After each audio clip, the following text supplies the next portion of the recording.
Hello everyone, good afternoon. আজকে একটা কাজে দুর্গাপুর যাচ্ছিলাম, ট্রেনেই যাচ্ছিলাম। তো আমি একটা দূরপাল্লার ট্রেন ধরেছিলাম, যেহেতু কোনো লোকাল ছিল না। তো তোমাদের সাথে একটা ছোট এক্সপিরিয়েন্স শেয়ার করি।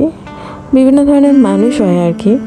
তো ট্রেনটা যেহেতু দূরপাল্লা, স্বাভাবিকবশতই সেখানে রিজার্ভেশন সিটই থাকবে, আর আমি স্লিপারেই উঠেছিলাম।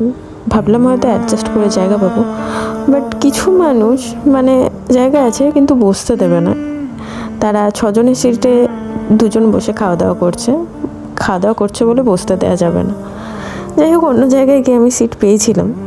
তারপর বাড়ি ফেরার পথে দুর্গাপুর স্টেশনটা বেশ ফাঁকা ফাঁকা লাগছিল, বেশ ভালো লাগছিলো দেখতে। ওয়েদারটাও খুব সুন্দর ছিল। দেন আমি কাজ সেরে ব্ল্যাক ধরার কথা ছিল, বাট আমি ব্ল্যাক পাইনি। তার আগে পূর্বা ধরে চলে এসেছিলাম। তারপর বাড়ি এসে ফ্রেশ হয়ে ছাদ বাগানটা একটু ঘোরাঘুরি করছিলাম।